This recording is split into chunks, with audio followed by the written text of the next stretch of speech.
certo? Vamos, então, gravar a partir de aqui. Já falei, se alguém quiser ainda fazer algum comentário, alguma coisa aí, fique tranquilo, pode perguntar, nós estamos gravando, mas isso não atrapalha em nada. Pode perguntar aqui, porque depois eu vou selecionar essa aula e colocar para vocês lá no portal, neste A5 aqui, ó, né, onde é que nós estamos agora.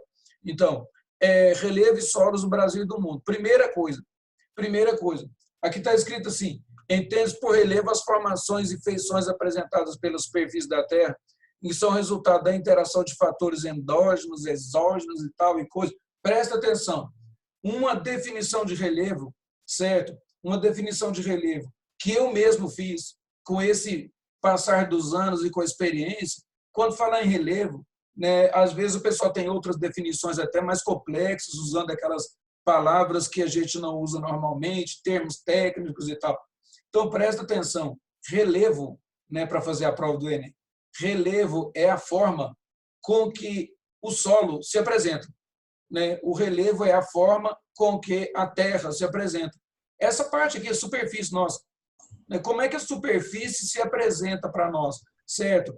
Nós temos um declive, um aclive, nós temos uma parte plana, uma parte cheia de pedras, nós temos um lago, né, um rio, um pântano. Então, nós vamos chamar isso aí de relevo. Então, relevo é a forma com que a superfície da Terra se apresenta, né? Nós estamos sobre a superfície, então nós estamos tendo sempre uma relação direta aí com esse relevo, né? E ele é resultado de quê?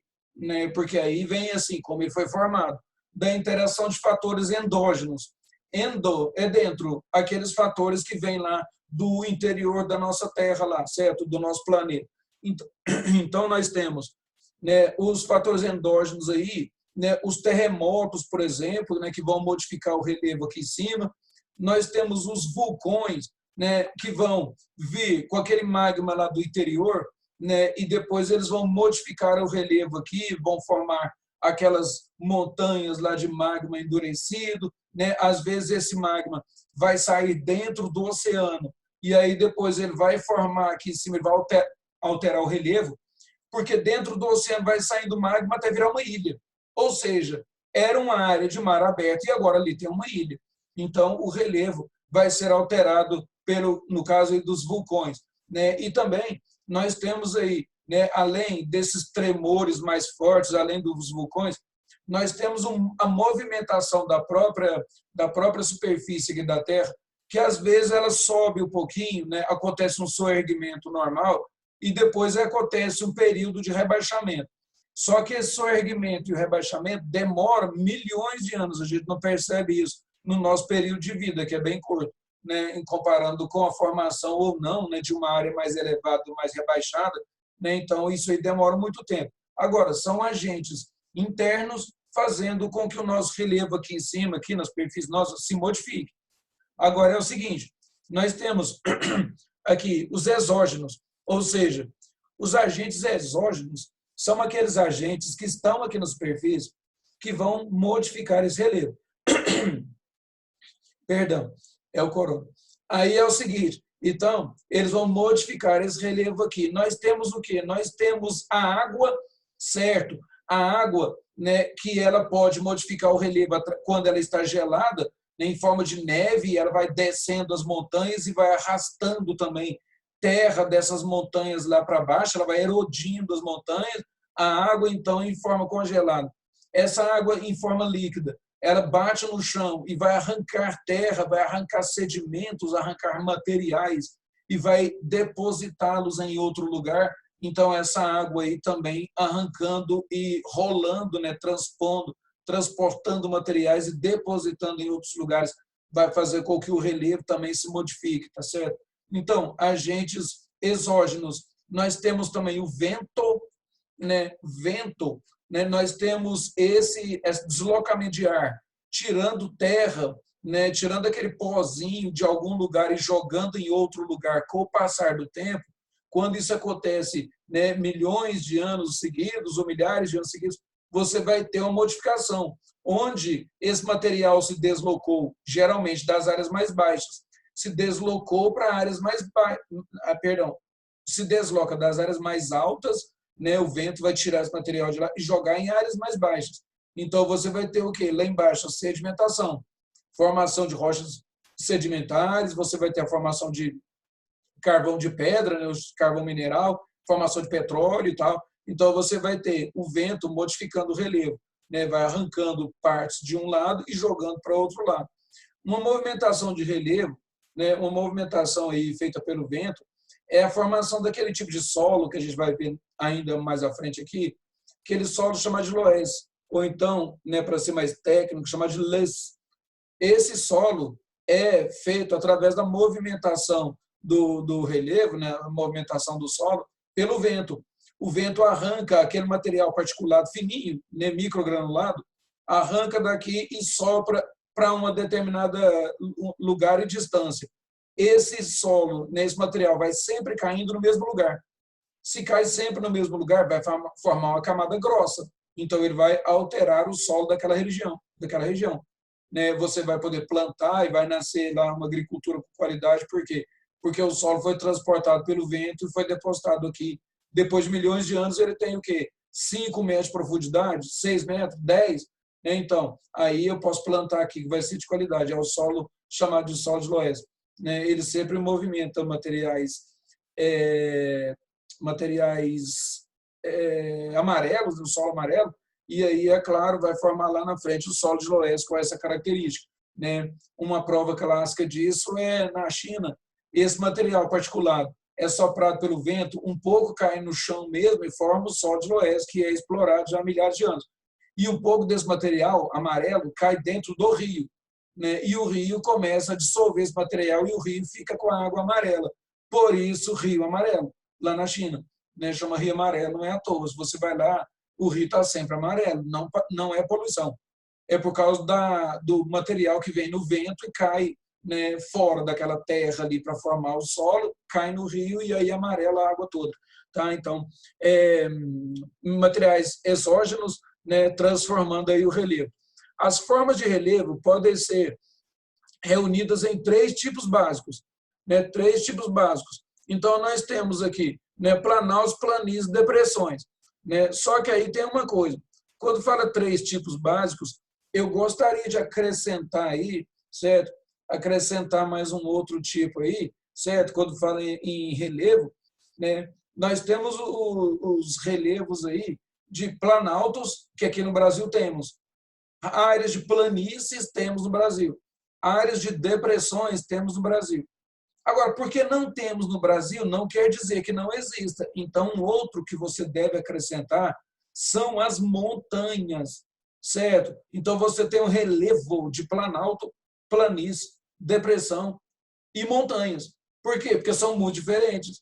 Né? A montanha lá, né, aquela montanha gigantesca, né, às vezes coberta de neve, lá assim e tal, ela é uma formação diferenciada. Você não pode colocar essa montanha aí, por exemplo, Cordilheira dos Andes, não vai colocar ela na característica de planalto, não vai colocar ela na característica de planície. Né? Então, ela é uma montanha. O Brasil não tem. Talvez por isso o autor não tenha citado. Mas nós estamos falando de relevos e solos do mundo também. Então, nós temos que acrescentar montanhas. Né? O Brasil não tem montanhas. Né? No Brasil, nós temos o quê? Nós temos serras. E essas serras, você pode dizer que essas serras estão em cima, numa região de planalto. Né? Então, ainda vai. Agora, montanha é muito diferenciada. Né? Tanto é que no mundo nós temos poucas montanhas. Você pode quase que enumerar essas montanhas aí facilmente. Né? Citar um exemplo simples, na América do Sul, nós temos a Cordilheira dos Andes. Aí não é qualquer serra. Não é uma serrinha, não. Aí você tem uma montanha. Você tem lá 4, 5 mil metros de altitude, né? No caso, a Cordilheira do Himalaia, né? Que nós temos uma média de mais ou menos 5 mil metros de altitude, e ainda temos lá em cima o pico do Everest, né? 8.800 metros de altitude, 8.880 metros de altitude. Então, isso aí é diferenciado. Então, planaltos, regiões relativamente planas e acima de 700 metros. Planaltos, relativamente planos, eu disse. Depois, nós temos o que? As planícies.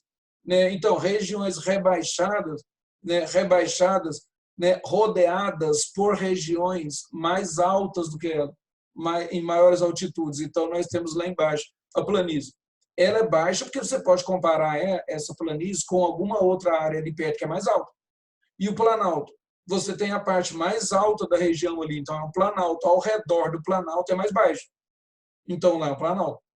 A planície, ao redor da planície, né, você vai ter partes mais elevadas.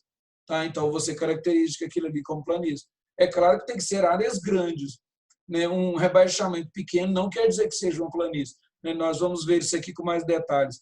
Então, no primeiro momento, nós temos planaltos, superfícies irregulares elevadas, onde o processo de erosão é maior do que o de sedimentação. Ou seja, essas regiões chamadas de planaltos, elas mais perdem sedimentos. Eu disse perdem sedimentos, porque eles vão descendo para algum lugar, para alguma direção, mais perdem sedimentos do que ganham sedimentos, tá certo? Então, quando eu falo mais perde do que ganha, por quê?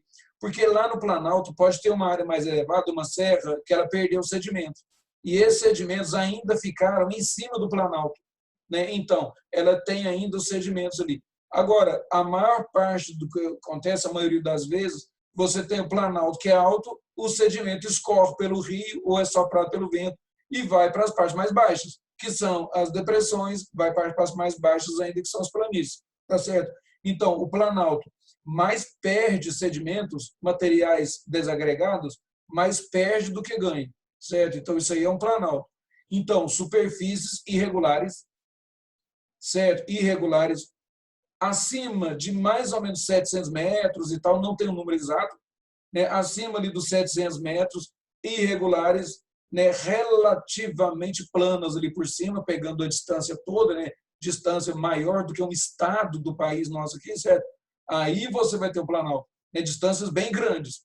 Né? Se você tiver essas características, superfícies relativamente planas e altas, cercadas por áreas mais baixas, mas se o espaço for pequeno demais, né, aí você não vai ter o planalto. Né? Então, você vai ter uma chapada, né? Você tem lá, por exemplo, 60, 70 quilômetros, né, de distância do começo até o fim, 60, 70 quilômetros não é o planalto. Você vai chamar essa parte relativamente plana aí de chapada. Agora, se for menor do que isso e você puder identificar visualmente onde está subindo, lá em cima, relativamente plana, e visualmente da mesma posição, você vê onde é que está terminando e descendo lá na frente, isso é um espaço pequeno demais. Né? Então, isso vai ser chamado de mesa. Você tem a mesa, você vê o início e vê o fim. Lá na frente, ó, a mesa. Você vê o início dela e vê o fim. Depois, quando é o quê? Uma chapada, você tem uma parte relativamente mais alta e você tem 50, 60, 70 quilômetros de distância, já começa a descer outra vez. Né? Então, já terminou. Então, isso aí é menor. Agora, você tem um planalto quando é alguma coisa realmente grande. Relativamente plano e grande demais, você tem, por exemplo, o Planalto Central. Né? O Planalto Central, você tem uma área gigantesca, onde tem lá a região de Brasília, e você vai indo ainda pelo Planalto Central para o lado lá do Tocantins, né? Aí começa a descer um pouquinho, né? Já é uma depressão, começa a descer para o lado lá de Palmas e vai descendo até Belém, né? Lá no norte do Brasil, onde vai encontrar no nível do Oceano Atlântico, tá certo? Então, isso aí seria uma depressão. Tá? Então, Planalto, acho que ficou bem resolvido. Depois, aqui nós temos Planalto sedimentário. O que seria isso? Originado de áreas de rochas sedimentares que eram rebaixadas e foram erguidas pelos movimentos internos da crosta e tornaram-se relativamente elevadas em razão da erosão adjacente. Ou seja, adjacente. Você tinha uma área que era uma região sedimentar, tinha recebido sedimentos de outras áreas mais altas.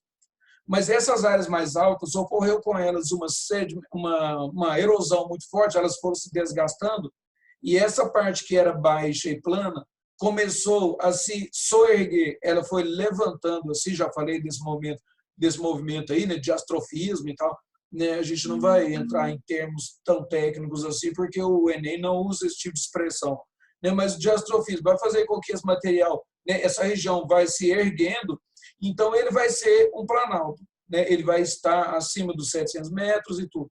Mas se você for observar as rochas que existem lá, são rochas sedimentares, ou seja, elas escorreram de algum lugar mais alto e se depositaram ali, né? Mas hoje, esses lugares ao redor que eram mais altos, hoje são mais baixos, né? Então, isso justifica o encontro de rochas sedimentares em lugares planálticos, tá certo? Então, esse planalto aí era uma bacia baixa e foi se erguendo até virar o que a gente chama de planalto.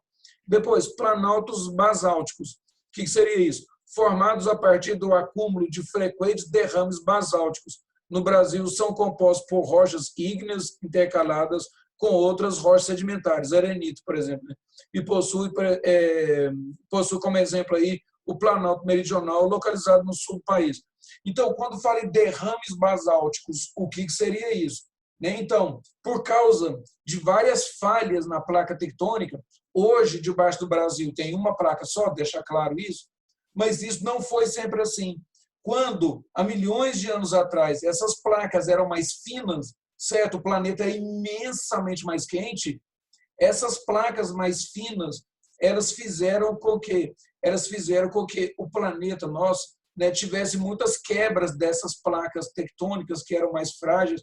Então, quebrou aqui, o magma vazou, então chegou até na superfície uma quantidade grande de magma. Então, isso aí é um derrame, né, saiu em grande quantidade na superfície, basáltico, ou seja, o magma saiu aqui na superfície. Depois, com o passar de milhões de anos, esse material lá embaixo, essa placa, solidificou. Ela ficou dura.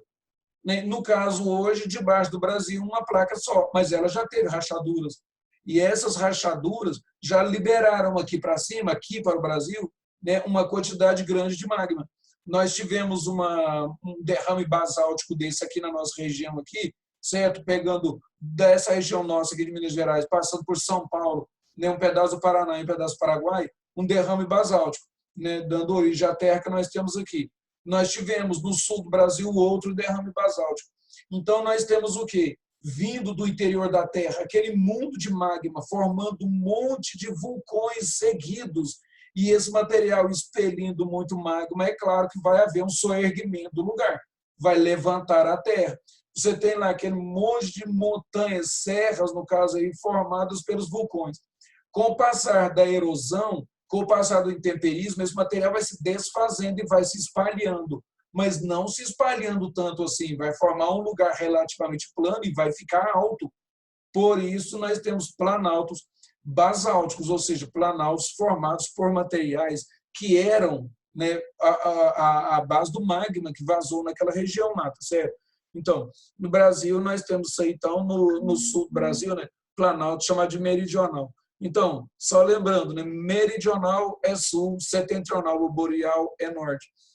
Depois nós temos aqui, depois desses planaltos aqui que nós estudamos, nós temos aqui as planícies, superfícies mais planas e rebaixadas, onde o processo de sedimentação é maior do que o processo de erosão, né? Tendo esse material em mãos, né, você pode estudar isso aí até fazer aquela sublinhada lá no material, certo?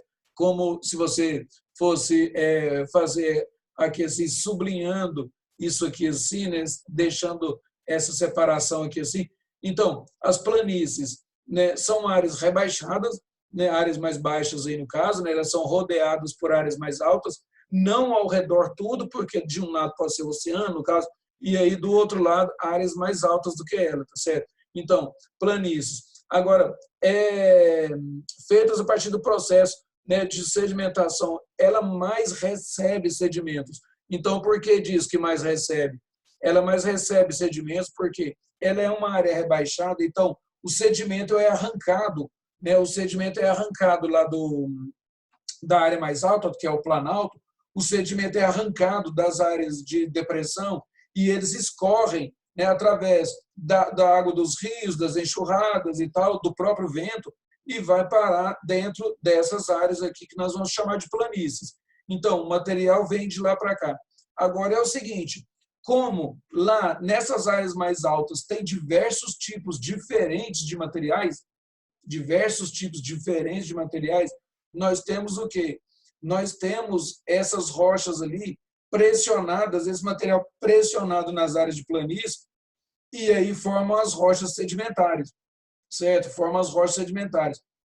E as planícies também têm uma outra característica importante, é esse material que vem das partes mais altas, né? Tipo material orgânico também que desce lá de cima, restos de animais, restos de plantas, né? Então cascas de ovos, unhas, queratina, essa parte. O que desce lá e vai para essas partes sedimentares, esse material é pressionado e se tiver uma grande quantidade de umidade, se esse material caiu tipo num lago, né, ou no mar aí pressionado, esse material aí, conforme a temperatura que tiver, né, por baixo desse material, vai ferver essa água aí, vai ferver esse material orgânico todo, e com o passar de milhões de anos aí nós vamos ter a formação de petróleo. Então, nós procuramos petróleo nas áreas de planícies, áreas sedimentares. Quando esse material orgânico é pressionado nas áreas mais baixas, pressionado nas áreas de planícies, nós temos o quê? Se for uma área seca, nós vamos ter a formação de um fóssil, no caso aí que vai ser o carvão mineral, né? O petróleo é um fóssil, né? Mas é líquido. Agora, no caso do carvão, ele vai ficar endurecido. Não tinha esse mundo de líquido, essa água toda, para ferver esse material. Mas ele foi aquecido e pressionado. Então, ele vai virar um fóssil, ele vai virar um carvão mineral. Tá? Então, em áreas de planícies, nós fazemos prospecção e conseguimos mesmo encontrar carvão mineral. Né? O sul do Brasil, ali entre Santa Catarina e Rio Grande do Sul, né? Tem algumas áreas interessantes lá de carvão mineral. Né? E nós temos a produção de petróleo, né, nas áreas sedimentares ou, eu disse, nas áreas mais baixas. Então, esse material também chegou até o oceano, né? E aí o que acontece? Lá no oceano, mais líquido que isso, difícil. Então, quando esse material é pressionado, vai formar petróleo. Né? Então, a ideia de tirar esse óleo todo de dentro do oceano, né, pode parecer que não era, digamos, pode parecer que não era uma boa ideia furar e prospectar dentro do oceano, mas depois, se você pensar bem, o oceano também tem uma quantidade enorme de vida e esse material vai ficando soterrado lá embaixo. Material que era vivo, agora está morto, mas vai ser soterrado. Mas a base é carbono. Né? Se tiver como, você pode pôr fogo nisso. Né? Vai queimar. Né? Então, você tem nas áreas de superfície petróleo sendo formado e também carvão. E nas áreas dos oceanos encontra-se o petróleo também. Certo? Então, aí até no caso do Brasil, né, tem mais petróleo no oceano, né, que nós exploramos. Tá? E às vezes em imensas profundidades, no caso aí o petróleo do pré-sal, né, imensas profundidades, furar 5 quilômetros de profundidade, parece uma ideia um pouco idiota, naquela parte lá que é o pré-sal, né, quer dizer, aquela parte que é tão fundo que nunca foi oceano, de tão fundo, está abaixo da camada de sal, né? Mesmo assim, nós encontramos petróleo lá. O resto do mundo meio que riu da Petrobras quando teve essa ideia, mas a Petrobras realmente conseguiu e nós temos, então, né, exploração de pré-sal aqui no Brasil, tá certo? Então, aí nós temos, então, as planícies, né, áreas baixas ou rebaixadas, no caso aí, e também áreas que mais recebem sedimentos. Os sedimentos correm, digamos, morro abaixo, até chegar nessas áreas chamadas de planícies, tá certo? Então, os tipos de planícies, só um minuto aí.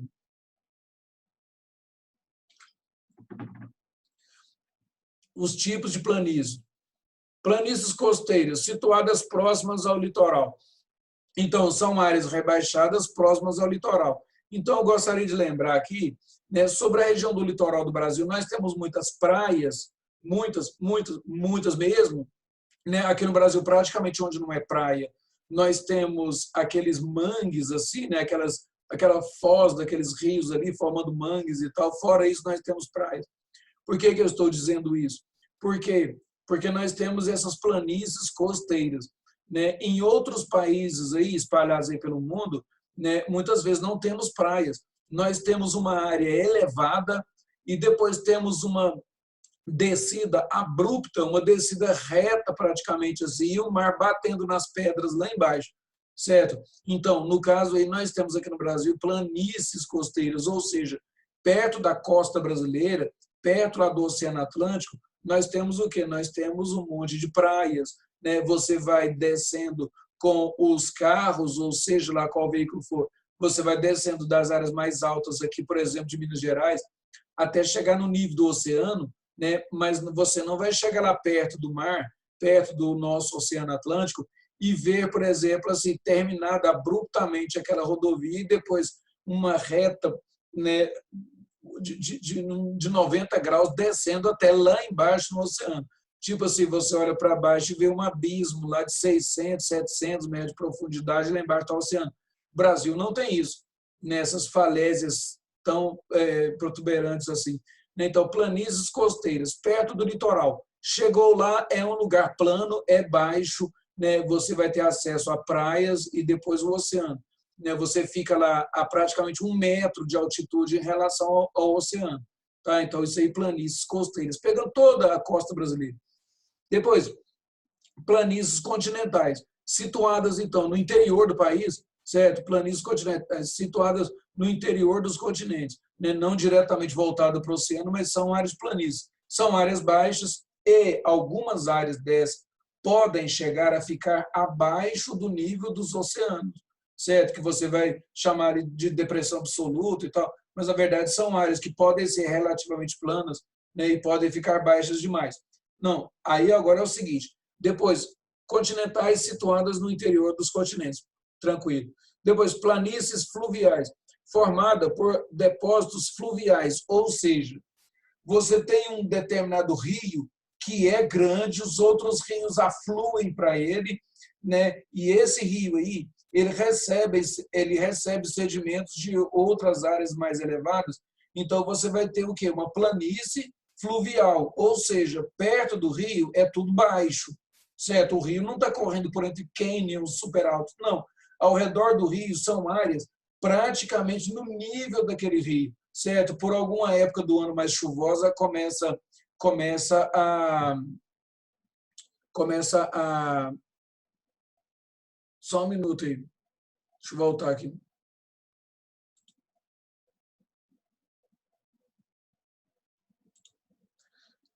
Voltou a imagem aí? O Zoom hoje está meio chatinho, então. Então, nós temos essa planície aí, né? Então, o que eu estava explicando, esses países, planícies interioranos aí, né? Aliás, planícies fluviais. Então, essas fluviais, você tem uma área relativamente plana, próxima aos rios. Um exemplo fácil disso aí é o Rio Amazonas, né? Então, ao redor do Rio Amazonas aí não tem aquele monte de montanhas e serras, esse tipo de coisa. Você tem uma planície ao redor do rio, águas bem lentas mesmo, tá certo? Muito propícias à navegação, então essas áreas são interessantes, por exemplo, para navegação, né? Desenvolve uma quantidade grande também de peixes, né? São áreas muito piscosas, né? O pessoal pesca bastante na região lá. Então, águas tranquilas, né? Em planícies fluviais. Depois, planícies lacustres, formadas por lagos, basicamente na linha que nós temos aí essa questão de planícies fluviais, tá certo? Você tem um lago e ao redor do lago você tem aquelas áreas também baixas e às vezes o lago aumenta um pouquinho o nível, já começa a alagar, esse tipo de coisa. Tá? Então, planícies, né, fluviais e depois planícies lacustres, né, ao redor do lago, uma área relativamente plana. Depois, depressões, áreas ou porções de relevo abaixo do nível de altitude das regiões adjacentes. Ou seja, você tem uma parte alta, que é o Planalto. Depois, lá longe, né, lá longe, você tem uma parte baixa, lá que são as planícies. Agora, unindo, ligando esses planaltos com aquelas planícies, você tem as áreas de depressão. Ou seja, uma área de depressão é um declive suave, pelo amor de Deus, não relacione a palavra depressão com doença, porque as pessoas fazem uma relação estranha dizendo estavam boas, agora estão muito em situação difícil, agora estão em más condições, alguma coisa assim, e aí eles relacionam com a palavra depressão da geografia lá assim, e imaginam que seria um declive abrupto assim, né? Como se fosse uma crise da doença. Essa comparação não pode ser feita, né? Não pode ser feita. Então, a depressão é o quê? É uma descida suave, né, de uma área de planalto descendo para áreas mais baixas até chegar à planície, certo? Ou até chegar numa área que seja um oceano. Então, você tem um declive, certo? E um declive suave, né? Digamos que você né, o aluno aí esteja dirigindo lá o seu carro, lá assim, ou com a sua família e tal, está andando, né, com esse carro numa depressão, numa região que é considerada depressão. Então, você vai ter mais, digamos, conforme o sentido que você estiver indo, você tem mais descidas do que subidas, mas você não percebe isso claramente, entendeu? Então, parece que você está andando numa região relativamente plana, né? Mas ela é, no fim das contas, uma descida. Do ponto que você saiu até o ponto que você chegou, você tem uma diferença de altitude. E, às vezes, até uma diferença considerável, mas a distância é tão grande que você não percebe isso claramente. Então, as depressões são descidas suaves de uma parte mais alta para uma parte mais baixa. Geralmente, você tem uma descida de um planalto até chegar lá embaixo, numa área, né, que a gente vai chamar de planície. Então, adjacentes podem ser absolutas quando se localizam abaixo do nível do oceano, pelo amor de Deus. Aqui está escrito abaixo do nível do mar. Agora, presta atenção, porque que eu sempre eu falo para os alunos colocarem aí, né, aprenderem que a depressão absoluta está abaixo do nível dos oceanos. Por que disso? Porque os oceanos, o Atlântico, o Pacífico, o Oceano Índico, eles estão ligados entre eles, então eles estão à mesma distância, fazendo a curva ao redor da Terra, eles estão à mesma distância em relação ao centro da Terra. Então, é por eles que você tem que se basear para dizer aquela área lá está abaixo da linha dos oceanos, certo? Por que disso? Porque os mares, eles têm altitudes diferentes, alguns têm. Por quê? Porque são mares interiores, eles não têm ligação com o oceano. Então, existem alguns mares, por exemplo, vamos supor, o Mar Morto. O Mar Morto, lá na região lá, é considerado uma depressão absoluta. Aí você vai dizer o seguinte: o Mar Morto é uma depressão absoluta porque o mar está abaixo do nível do mar. De qual mar? Né? Do Mar de Aral, do Mar Egeu, do Mediterrâneo, do Mar de Mármara, do Mar Cantábrico, né? Do Mar do Norte, do Mar Amarelo. Então, o que acontece? Você não pode usar essa expressão, né? Localizar abaixo do nível do mar. Não. Abaixo do nível dos oceanos. Por quê? Porque existem mares que são mares fechados e eles não necessariamente estão no mesmo nível dos oceanos, entendeu? Então, o mar pode estar mais elevado que o outro. Se você fala abaixo do nível do mar, é abaixo de qual mar? Entendeu? Então, os oceanos, sim, são ligados. Né? No sul da América nossa aqui, certo? Ali entre Argentina e Chile, no sul da América, nós temos a ligação do Oceano Pacífico com o Atlântico. No sul da África, nós temos a ligação do Oceano Atlântico com o Oceano Índico. Né? Lá na região da Austrália, da Oceania, nós temos a ligação do Índico com o Oceano Pacífico. Então, eles estão no mesmo nível entre eles por causa da distância em relação ao interior do planeta. Então, oceanos. Né? Então, abaixo do nível dos oceanos. Quando receber o material aí, certo? Apaga esse mar e coloca oceano. Né? Então, relativas quando estão acima do nível do mar, né? Não, dos oceanos. Periféricas, quando se formam em uma zona de contato, né, entre um terreno sedimentar e estruturas cristalinas imaginais, quando margeiam as bacias sedimentares. Então, nós temos aí, né, essas depressões aí, né, elas têm essas características, né, conforme o lugar que ela esteja, você vai falar em depressões e colocar nomes diferentes, né, depressões periféricas, depressões marginais, depressão absoluta, né? Então, depressão relativa. Relativa é depressão em relação a alguma coisa, né? No caso, alguma outra área do terreno. E depressão absoluta, o nome já diz absolutamente depressão, quer dizer, é o mais baixo que se pode chegar, você está abaixo do nível dos oceanos, tá certo? Então, o autor colocou aqui um exemplo aqui de depressão, aqui nessas partes descidas, e lá embaixo, né, um rio passando lá. Isso é a página 3 nossa aqui.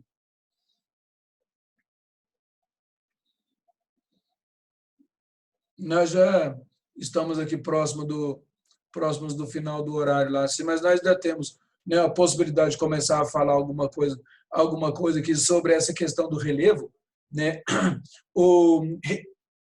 Perdão, o relevo brasileiro, né? Então, o relevo brasileiro foi esculpido por fatores endógenos e exógenos já há muito tempo atrás.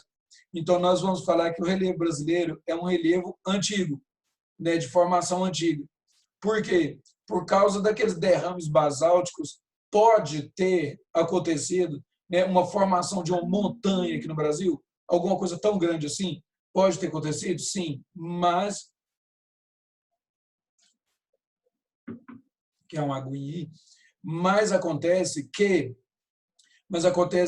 aqui no Brasil, né, pelo passar dos milhões de anos, digamos que aquela montanha que poderia ter ocorrido aqui no Brasil, ela foi desgastada pelo tempo, né, pelo intemperismo, as chuvas, as mudanças de temperatura, né, o próprio degelo e tal.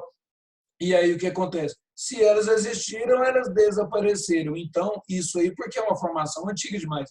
Então, o Brasil tem um relevo antigo, por isso, essas formações que eram maiores, elas encolheram de tamanho e hoje elas entram na categoria de serras. Então, nós temos algumas serras importantes aqui no Brasil, certo? Serras importantes.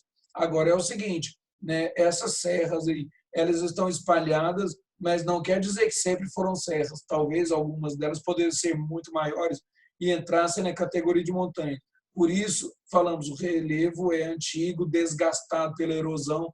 Nós temos serras, né, praticamente aí sobre os planaltos. Nós temos planaltos no Brasil aqui, planícies, né, e as depressões. Então, planalto, primeira característica que você pode guardar aí na sua cabeça, que é um planalto de formação antiga, ou é um relevo de forma geral de formação antiga aqui no Brasil. Certo? Formas atuais de relevo brasileiro foram esculpidas principalmente por fatores exógenos, né? Eu disse dos derramamentos basálticos, evidentemente os exógenos, né? Que é a movimentação da água, né? A movimentação do vento. Ao